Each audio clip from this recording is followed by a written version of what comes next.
不开玩笑，美团闪购马上就到，感谢30分钟好货到手的美团闪购冠名播出。番茄是个宝，茄皇错不了，感谢约一颗阳光番茄在里面的茄皇联合赞助播出。让生活更开心，感谢国民白酒老村长特约赞助播出。96倍乳黄金续航母源自护力，感谢 A2 紫药 HMO 奶粉赞助播出。找回状态，脉动回来，感谢随时随地帮你 call back 好状态的脉动行业赞助播出。聊天吃乐事，分享更快乐，本节目由片片薄脆乐事不停的乐事赞助播出。真好笑，真有机，本节目由3方认证真有机的海天有机赞助播出。微信搜索效果小程序，关注你喜欢的演员，并许愿想看城市，托有全国巡演就有可能来到你身边。我们这个赛段叫做矛与盾之战，目前矛阵营有2组演员晋级，盾阵营有10组演员晋级，票数最低的12位将在本轮结束之后告别这个舞台。哇，这谁抽球吧？真抽球吧？没有人主动抢，没关系，我们还有非常精妙的设置，叫做有缘香。怎么这跟年会似的呢？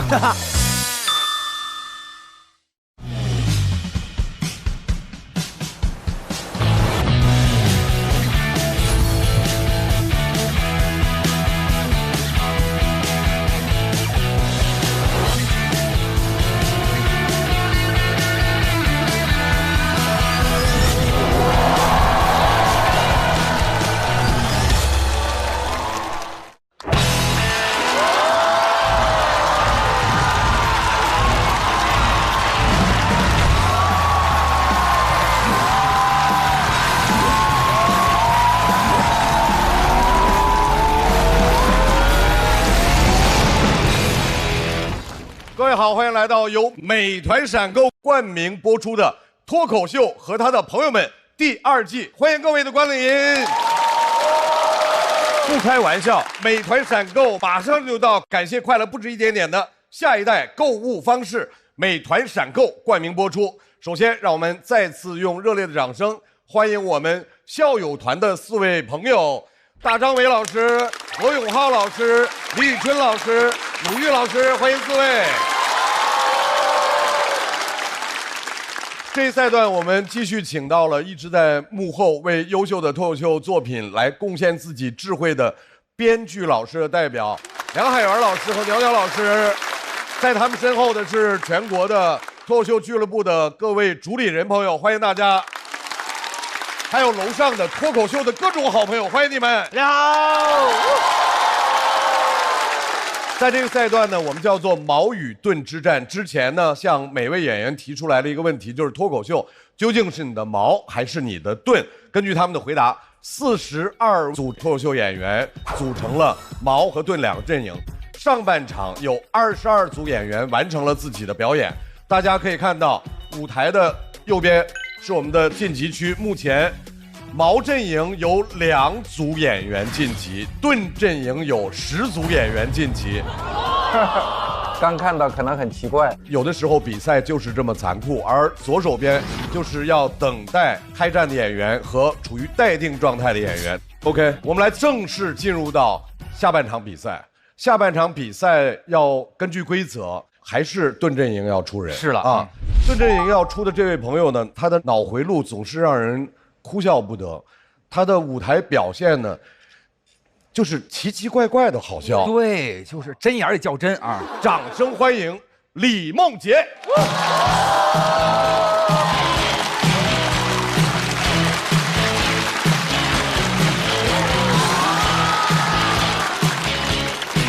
哎 ，Hello， 大家好。OK， 我叫李梦洁啊，我知道各位不认识我。认识，OK，给不认识的朋友说一下啊，我也不是什么素人演员，我上过互联网一档很红的民生节目《1818黄金眼》，我是因为跟一对狗和情侣吵架吵输的上那个节目，那个节目谁都可以上，但能从那里火的没有一个正常人。告诉你们，我对吵架的态度是我肯定吵，我不怕输，但必输。生活中我有一种人我不敢吵架，就是打车遇到路怒的司机。方向盘在他手上，尤其是一些北京路怒的司机，因为他们喜欢说话直截了当，还喜欢绕弯子，感觉是有厂牌的，像个 rapper， 边开车边 diss 别人的车呀，哎，他开那样配开那么好车吗？配开那么好车吗？一直在酸别人的车，感觉他还不是普通的路怒，他是个路怒 lemon。骂着骂着，突然转过头就问我：“这么短的路，你为什么打车呀？我为什么能拉到你呀？”我说：“啊，我为什么打车？因为我原生家庭有问题。我一步都不想走，我现在有钱了，我就想打车。”他说：“可是你打的是特惠快车。”我说：“这就是为什么你能拉到我，我叫的就是特惠快车。”他们总喜欢把自己的问题转嫁给我们身上。我之前在南昌演出，遇到一个又路怒又内耗的司机。当时很晚，他送我回酒店，我坐在后座，他开着突然就大叫了一声：“我真的好笨啊！”我说：“啊，我闯了一个红灯啊！你说那么大的红灯，我怎么就看不见呢？我笨不笨？为什么要问我呀？那么大的红灯，你为什么看不见呀？因为你在刷短视频啊，对吧？笨不笨？我怎么说？你好笨的，咱俩要出车祸死了，就是被你笨死的。”他说：“你知道闯红灯什么后果吗？扣分，还扣200块钱。我今天赚的不是特别多，我只能承担100块。”我说：“大哥，哎。”大哥说可以 AA。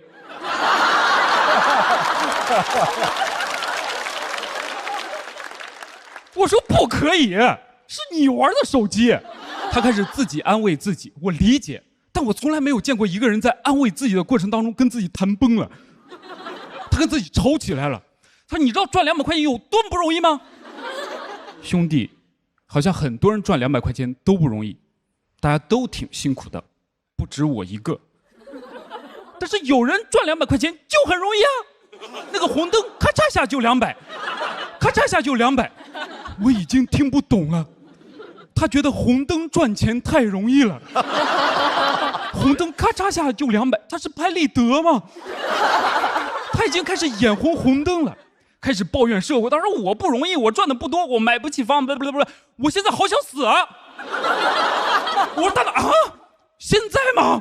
不能跑完我这一单吗？就差2公里了。”我当时听了真的很生气，因为我不想死，我也不想他死，我的大脑很混乱又很燃，我也不知道我在喊什么。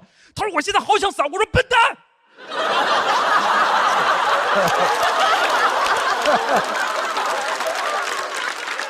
大笨蛋，别死，不就是个灯吗？有用，他脸红了，像红灯一样。有用，因为他最后把所有的问题归根于美国总统特朗普。他说：“特朗普坏蛋，欺负我们。”我说：“对。”他说：“那100块。”我说：“100块给不了。”他还是很生气，我必须要安抚他，不然他真的可能会出一点问题。然后呢，我就开始演，我自己想到一个好办法，你们不要轻易的学。我说：“哎，大哥，等等，我突然想到了，你说的那个红灯，该不会是上个那个红灯吧？那个红灯他不拍。”我很后悔说，因为我说完之后他就低头玩手机了。他说：“哥们儿，今天遇到个好事儿啊，咱们今天吃点好的，哥们今天多赚200。”我说：“哎，你不是没有被扣这200块吗？”大哥说：“你乐观一点，我刚才有点失态了，没扣就是赚200。”他越乐观我越难过，我哪知道那个灯拍不拍呀？我第2天就离开南昌了，他可能7天之后才会收到那个罚单。你很难想象7天之内他再过那个红灯是一个什么样的姿态。如果前面没有车，他擦，后面车说：“哎，有什么东西在闪。”他说应该是闪电吧。7天之后收到罚单，交警很生气，交警说你笑的也太嚣张了，你看看你，大哥那么乐观的人，看着那些照片，肯定会发一个小某书，家人们谁懂啊？闯红灯拍到了人生照片哦。这个路口的红灯也太出片了。但下车之后，我还是告诉他，我说你好好开车，那个灯会拍，以后不要玩手机了。这个段子是我5年前写的。特朗普下台之后，我就再也没有讲过了。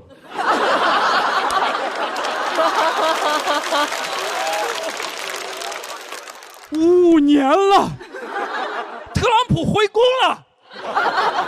我很开心讲这套内容，因为去年我遇到了跟司机一样的问题，我共情了他。去年我参加节目，首轮淘汰，我刚淘汰完之后，童漠男就下来安慰我，我说你不要安慰我，我自己能安慰自己，这有什么难的？我说大家都挺难的，演员都不容易，那不止我一个，演员被拍灯本来就挺难的。但有人被拍灯就很容易啊！我说你不是说我段子没问题，肯定能拍吗？他说我哪知道那个灯拍不拍呀？我哪知道拍不拍呀？拍了。这是童漠男说的。他说我哪知道拍不拍啊？我说我真的很难过，我参加了综艺，我觉得没有人喜欢我，我不想再参加比赛了，我可能只能演小剧场了。他燃了，他说不就是个灯吗？你至于吗？灯我给不了你，但寻找王医生天津站1700人大剧院开场你来吗？我说来。非常感谢童漠男，我讲这段子其实就是为了感谢他，因为他拉了我一把，谢谢你们。讲到这里。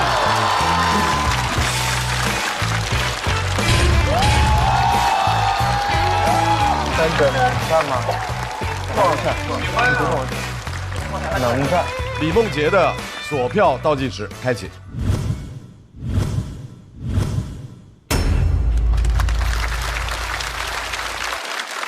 我喜欢他让童漠男逼着我拍灯那个。我说这都 Q 这么半天了，哥们儿不给个情绪价值吗？啊，然后但是确实也是演得好啊。谢谢大老师。我觉得他特别逗是在于，就是比如说路怒啊，或者别人来骂街的时候，你当时是不是心里可开心了？有段子了，可以记了旁边。我觉得李梦洁的点是在于，他经常说这个事儿啊，按别人来说就过去了。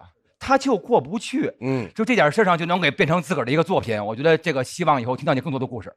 谢谢大老师，谢谢大老师。我上一场对他的那个段子印象非常深刻，因为我觉得他的画风太清奇了，哒，对，就是太清奇了。所以这一场我觉得比起来的话，这场的笑点会稍微少一点，但是也有一些我特别喜欢的。虽然他说的是这个司机的事儿，但是他中间有一个原生家庭，是我笑得特别大声的一个点。我是在这一场，我真正的开始真的 get 到李梦洁有多好。谢谢，哦，谢谢。就是首先他的反差特别大，因为他这个本人你看讲话就是个特别感觉温文儒雅的一个人，但他每次讲的又是一个内心有极具愤怒感的一个人。然后刚才你说是小触发大故事，但我觉得是他把一个画面或者一件小事儿，像电影那个高速放映一样，变成个慢动作。然后这个慢动作，当你看到子弹被射击出膛之后，他那个过程，他就娓娓道来的给你讲述，我觉得非常非常有趣。所以这一段我觉得非常棒，里面有很多就很无厘头的梗，我笑得非常开心。我觉得唯一的美中不足，我想跟你分享，就是你最后那个梗为什么不落在特朗普那儿？你再翻一番。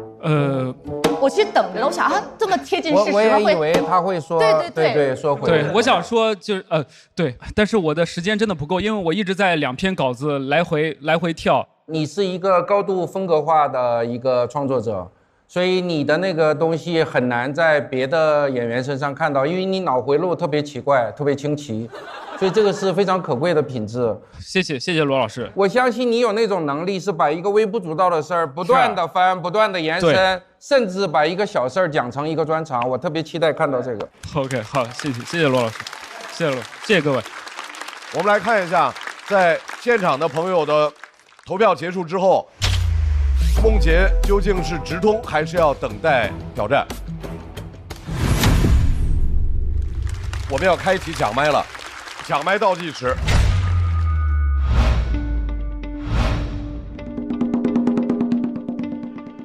毛阵营的朋友，有哪位想要抢麦？来了，该来了。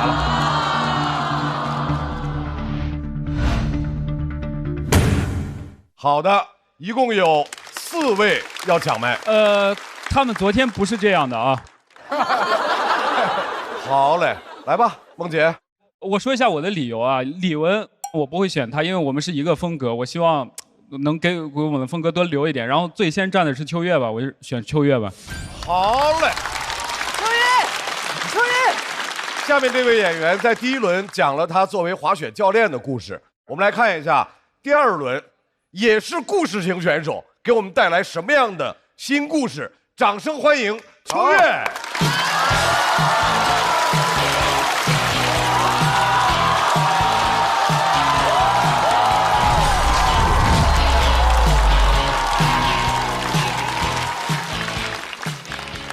你们好，我是秋月2楼朋友，你们好。哦，对，还有我是一名滑雪教练啊。对，然后上一轮比赛我非常激动啊，主要是因为我晋级了，更重要的原因是我在台上看见了春春，因为他让我想起了我的2005年，因为那一年我也参加了超女。真的，当时我就是被那个节目的 slogan 吸引了，想唱就唱。他宣传的是平民选秀啊，但我想说，人呐，真的会反复踏入同一条河流。20年后，我又被另一个 slogan 吸引，每个人都能说5分钟脱口秀。那一年我刚14岁，懵懂无知，有点懵懂，格外无知。真的，我当时知道这个消息，是因为我的同学在课堂上塞了一张纸条给我，他说我们的机会来了。哎，我都不知道啊，啥机会？丢人的机会。当时还是非主流时期，我还梳着一个齐刘海，我还有个底线，就是绝对不能让风把这刘海给吹劈叉。所以我总有一只手在刘海的上方不停地拍打，像这样。而且校服袖子从来没有好好穿过，甩到最下面，然后扣在嘴上。哎，有画面，想起来了。双腿内扣，往左再往右。我还有2个朋友，他们跟我不一样，他们是斜刘海，斜刘海就是挡住半只眼睛的那种。他们俩一个往左斜，一个往右斜，2个人站在一起，勉强凑出1双眼睛。你们看着网上那个陶喆的图了吗？他们俩一个陶喆，一个哲陶。我们3个是一起报名的，但现在想想，当时的节目真的没什么门槛，我们3个这个造型全都选上了。当时我选择的歌曲叫做《刺激2005》，没听过吧？当时评委也没听过。它是一首串烧歌曲，太前卫了，没有人拿串烧参赛，一般也就串个2、3首最多了，我串20多首。我想做人呐，咱得留几首，这首不行还有下首，一首接一首，我都给老师串迷糊了。老师刚听出什么歌的时候，换下一首了。你想想，当初春春从海选到冠军，也就唱了20多首歌。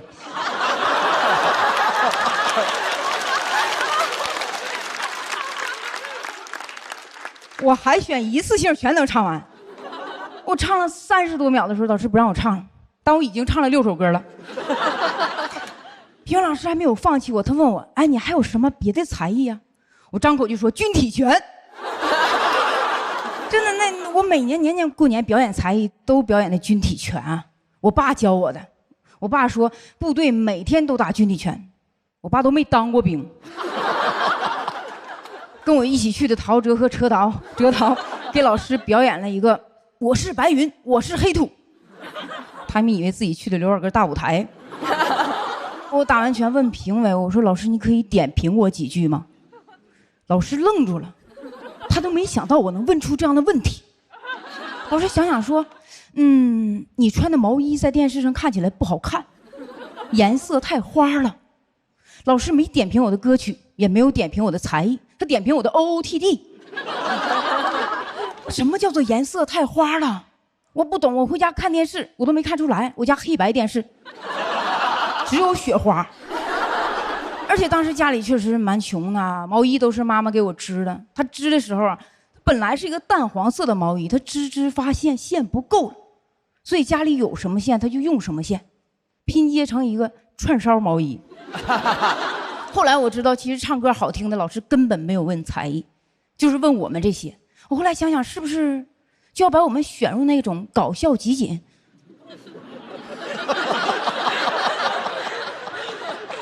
你们应该看过吧？就是那种我的情人。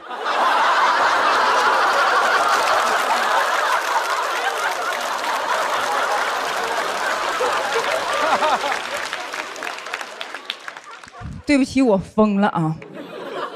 真的，我现在看那种搞笑集锦，我根本都笑不出来，因为我太害怕看着看着，我下一秒就出来挥拳了。真的，就是谁能想到那个视频呢，能被保存下来，还留这么久？但是我挺怀念那时候人的精神状态的。这人呐，怎么能那么勇敢，那么的自信？我现在我当时淘汰了，我都没想过是我唱歌有问题，我以为我是毛衣穿错了。很多人问过我说你写这篇稿子想表达什么，我不知道。他说是不是因为春春在这里你才写这篇稿子？我说是啊。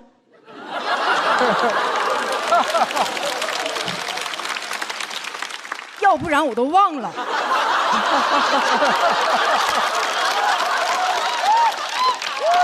好，我们三个当初一起走出来的时候，我们说好了这事儿永远不要再提了。20年过去了，真的谁也没有再提。我最近因为写这篇稿子，我特别着急，想回忆情节，我给他们打电话，他们说什么超女我不知道。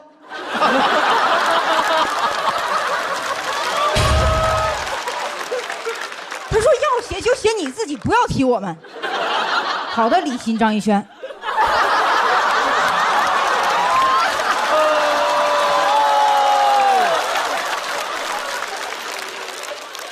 我提他们不是为了别的，我就是想显摆显摆。当初20年前我们三个在一起，20年后，我跟当初我们的冠军在一个节目里。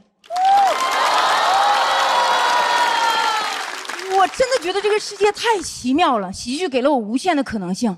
我想我都当教练了，我都滑出去很远了，没想到又滑回搞笑的圈子里。所以当初我现在想想，我还能回到当初超女的舞台，我仍然会穿那个串烧毛衣，唱那个串烧歌曲，但是我应该换个才艺了，我会选择脱口秀。我说各位评委老师大家好，我是68号选手邱月儿我是一名滑雪教练。我来到这里的原因呢，是因为我家那边雪化了。谢谢大家，谢谢大家。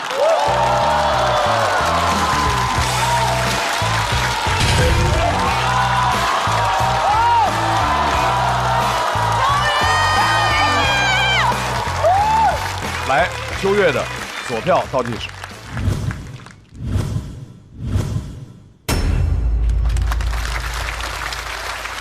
刚才你说那个刺激2005的时候，我和大老师，我们两个看着彼此说，好，我们两个都听过。对，当年好多歌传唱在一起哈，一句就是一首歌，恨不得。对，就一句一首。春春，我想问一下，你05年海选的时候，你唱的什么？我的心里只有你，没有他。对啊，第一首啊。我在总决赛的时候，当时导演组有给过我一首花儿的歌曲啊，那唱了吗？没有，因为我当时不会唱那首歌。这也是合理的。那歌叫《化蝶飞》。化蝶飞哦，化蝶飞哦，哇，这个歌非常适合穿上毛衣唱啊。化蝶飞，穿上毛衣，我太合适了啊！你后来会了这首歌？我对。别逼着人家啊！我没有逼，别逼人说假话。对，来了。春春，你说真话，你现在会这首歌吗？化蝶飞，化蝶飞，是谢谢。作为礼貌的回应，你是不是应该唱一下人家的？再不疯狂，我们就老了。教团的4盏灯都亮了，问一下4位哪一段哪个瞬间是你特别喜欢的？大老师，他后来说，要不然我不说就该忘了。那个是的，是的。我还觉得他要怎么把这个事儿说破无毒，然后只是就用这个点说的，我当时就觉得这块必须得拍了，这个好棒啊，这块啊。而且中间有一段是他几乎一句一梗，连叠了5下左右，大概是。你当年的经历跟春春老师的这个互动。是跟作品是浑然一体的，是的，对，是一个作品的真实的、扎实的一部分构成，对，100%的契合度，非常优秀，非常棒。我听到后来就燃了那种感觉，而且能明显感到秋月就演到从中间开始，就是因为正向反馈太好了，变得特别的自如，节奏非常好，就是疯了，越来越舒服，真的，而且里面就最后听到感动了，对，因为谁都有小时候那个追梦的那种感觉，基本上每个人童年应该都有一件串烧毛衣。所以所有这种点加在一起，还有就是刚才罗老师讲的，就是艺术跟生活这么浑然天成连在一起，这太难得了。是，谢谢。在秋月说完了之后，最有资格发言的人是李宇春。对啊，来春春，对于我来说，我觉得因为它勾起了我很多的回忆。是。就是那种古早的时候的一些比较，现在说是比较抽象的一些画面，对，就包括当时杀马特的造型啦，然后大家穿的衣服啦，然后大家唱的歌呀，然后包括在那个舞台上的一种自信的精神面貌呀，就是好像没有任何的负担啊，或者是我会不会丢人呢？就是有很多好玩的事，包括他说那个有一个集锦。就是我们现在去考古会看的一个东西。现在你那个还在吗？我那个就能找到吗？哪里能看到？因为我自己找不到，所以我才敢讲，我怕大家找到。我太想找了，我太想看那个东西了。一定能找到，播了就找到了。秋月他确实在集锦里是吧？不，他没有在集锦里，但是确实是当时播出了，我在电视里看到，所以我下楼的时候，别人问，哎，你怎么在电视里打拳啊？我觉得很丢人，所以这事儿就不想提这个事儿。所以其实春春在听这段秋月的脱口秀表演的时候，你的那个感受和其他人是完全不一样的。我就是个当事人呗，就当事人的感受，所以我一直是我的眼泪都快出来了，因为太活灵活现的就在我眼前。对。我真的，您说这个折桃这个事儿啊，就是发型这个事儿，以前就是这样。哎，最适合留这个发型的人知道是谁吗？哈哈曹，他这个嘴都老往上，这么着吹，可以把它吹起来是吧？对，我以前真的是这样。而他那个当时他在演那个就是那袖子这么着弄嘴的时候，对，是吧？那个感觉一下就回来了。那个时代，那个年代的学生很多都是那个范儿，太帅了。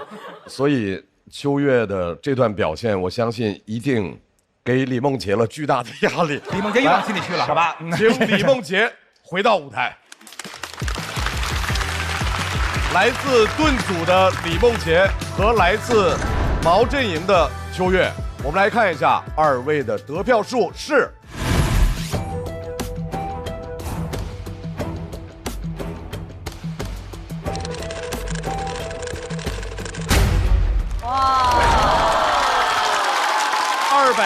273票的秋月，祝贺秋月顺利晋级。来吧，我也是很好例子了。春春在台上说想落泪的时候，你的感受是什么？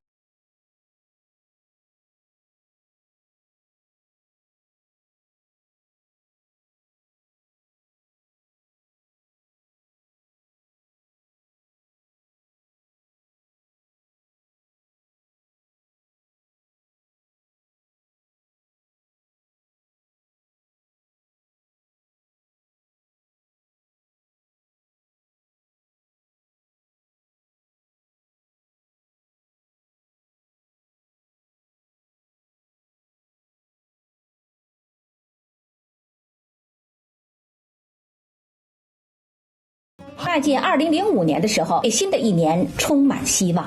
05肯定比2004好。05年愿望就是想买辆车。21年给这个土房换成砖瓦。衷心的祝福你们乘着音乐的翅膀越飞越高，他讲那个年代的那些东西的时候，不知道为什么他那个非常优秀的那个演出，把我们全带到了那个时代，甚至那个时候我已经挺大的了，但是他因为讲那个校园里那种青春又无所畏惧的那些东西，把我更早之前比那个年代还早10几年前的事儿全勾起来了。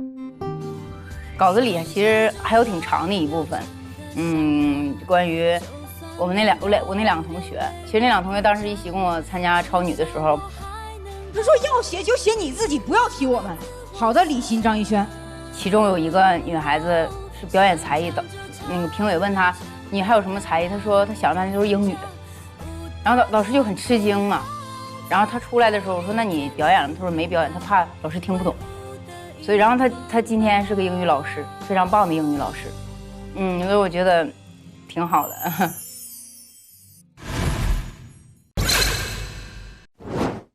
我们也要祝贺在下半场毛